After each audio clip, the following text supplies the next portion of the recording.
フェアレディ 240Z を作成することになったが、いつも通り小さな回収点を発見してしまった。一つずつ作業をこなし製作を進めていくササラ。そのおかげで厄介なマフラー自作も無事終わった。今回はフェアレディ 240Z の塗装に入る。皆様いかがお過ごしでしょうか。組み立て、回収担当の佐藤ささらです。回収作業が終了しましたので、今回はつづみちゃんの出番で塗装に入る予定です。ただ、その前にですね、前回オーバーフェンダーの回収作業をして、ドリルでボルトの穴を再現したのですが、前輪部分のフェンダーの上の穴と他の穴の位置が近すぎてかなり違和感が生じていますので、一番上の穴を塞ぐことにしました。塞ぐ方法ですが、前回の動画でも登場しましたポリエステルパテを使用します。硬化剤は入れすぎないように注意ですね。蓋の色と同じくらいがちょうどいいらしいです。固まりましたら、紙やすりで削りましょう。ここでサフを吹きます。はい、フェンダー上の部分の穴はきれいに塞がりました。このようにちょっと失敗してもリカバリーは十分可能なので、皆様もプラモを作るときは失敗を恐れずにチャレンジしましょう。失敗は恐れるものではありません。向かい合っていくものなのです。さて、いよいよ塗装に入ります。皆様お久しぶりです。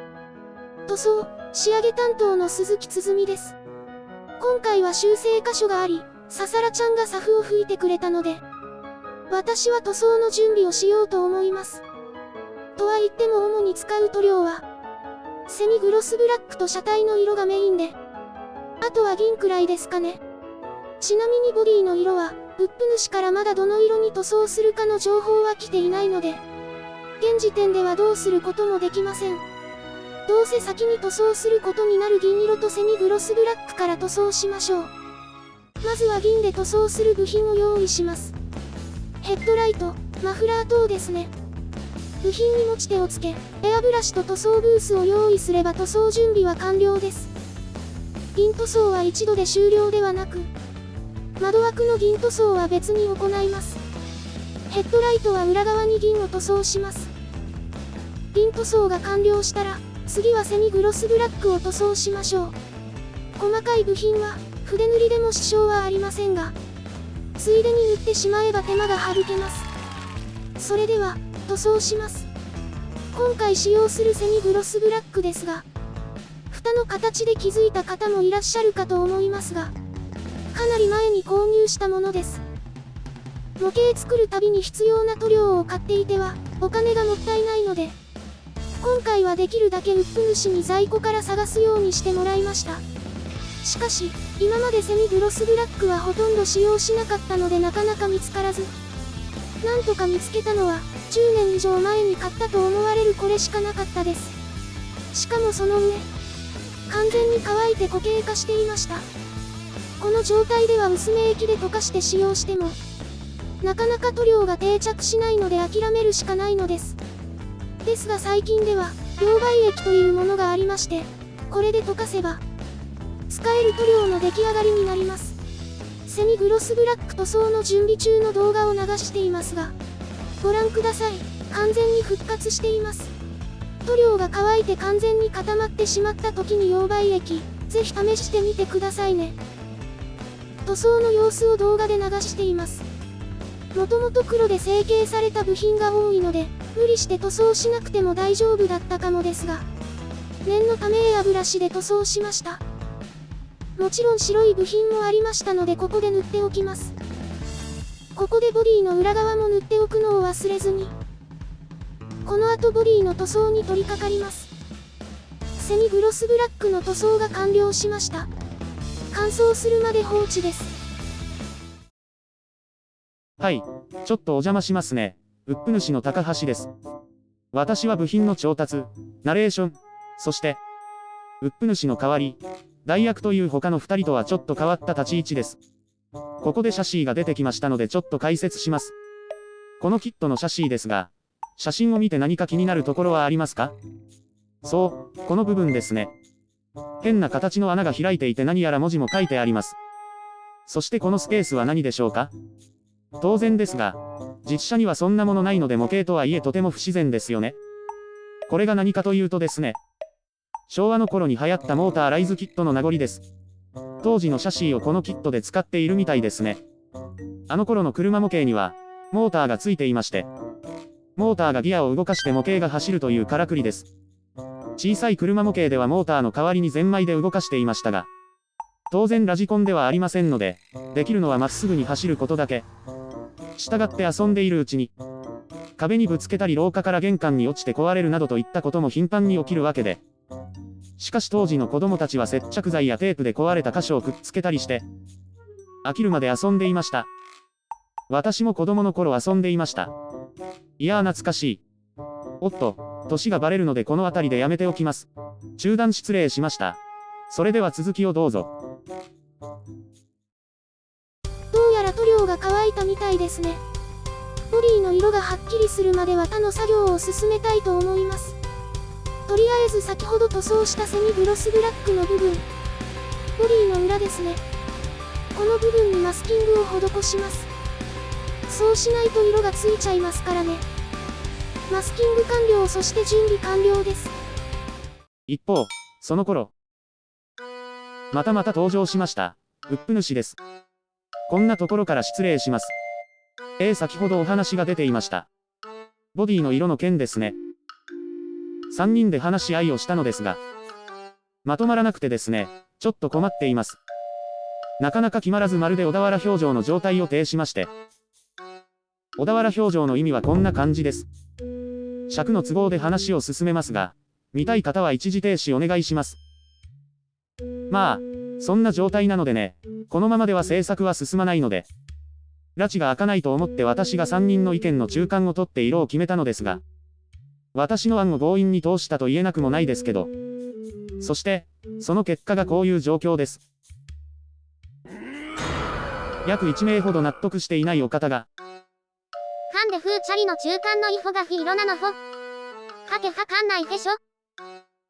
このように、大変なお怒りで、噛みつき亀じゃあるまいし。ご覧の通りです。今私は大変な状況になっていましてね。まあそのうち噛みつき飽きて離れるでしょうが。そういうわけで、これから鼓にこの黄色の塗料を渡しに行きます。それでは、皆様お騒がせしました。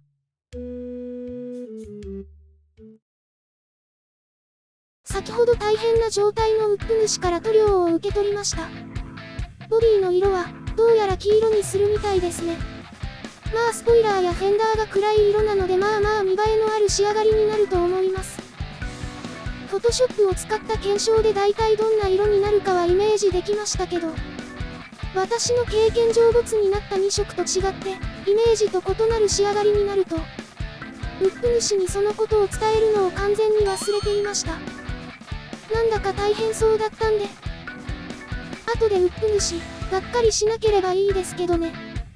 さて、お話はここまで、作業にかかりましょう。ボディの塗装は車モデルにとっては肝でありとても神経を使います。塗装作業の最中にホコリやゴミがつかないようにしなければなりません。塗り残しや色が薄い箇所のないように塗装します。準備とか結構大変なのですが、塗装作業自体は楽しいですね。はい、ボディの塗装が終わりました。黄色に塗りましたが、どうでしょう？黄色の塗料が乾燥したら、今度はツヤありクリアでコーティングします。レーシングカーのように派手なデカールを貼るようなことになれば、クリア塗膜は厚くして研ぎ出しという作業が入ってくるのですが、今回はそのまま塗るだけですね。さて、ここからはちょっと細かい作業に入りますよ。クリアコーティングが完全に乾いてからの作業です。窓枠が銀色で塗装されていますので、ここをなんとかしないといけません。それとフェンダーの色もまだでしたね。これらを済ませてしまいます。それでは作業に入ります。まずは丁寧にマスキングをします。実を言うと、マスキング作業ってなかなか大変なんですよね。まあやったことのある人にはわかると思いますが、集中力がいりますし、目も疲れます。結構大変な作業です。気をつけてマスキングをしていますが、もしかしたらマスキングの不具合で塗り残しやはみ出しもあるかもですね。もし失敗したとしても大丈夫です。失敗した箇所はもう一度塗り直しをすれば簡単に修正できます。まあなんとかなりますよ。マスキングが終わりました。次は塗料を用意してエアブラシの出番です。フェンダー部分と窓枠にセミグロスブラックを塗装します。窓枠の銀の部分にも下地として黒を塗っておきます。銀塗装ではよくある方法です。黒の後は銀を塗ります。塗り残しや銀の薄い部分のないように気をつけながらの塗装です。塗装完了後、マスキングを剥がします。この瞬間ドキドキものです。たまりませんね。窓枠の塗装とマスキング剥がしが終わりました。終わりましたが、ただ、やはり懸念通り、マスキングが甘かったのか、塗料が入り込んだり、色が乗っていない箇所も散見されます。しかし後でフォローすれば大丈夫です。今回はここまでです。うっぷ主ささらちゃんは、塗料の件で怒っちゃってさっきまで頭にかぶりついていたんだよ。ようやく自由の身に。それは、ご愁傷様でした。しかし、あれだけのものを用意しておいて勝手に色を決めたうっぷ主にも非があると思うよ。まあ、そうなんだけどね。でも次回作はささらに決定権があるし、少しは機嫌良くなると思うから、危険な目に遭わなくて済むかな。それもうっぷ主次第だと思うよ。さて、そろそろ時間ね。それでは皆様、最後までご視聴していただきありがとうございました。また次回の動画でお会いしましょう。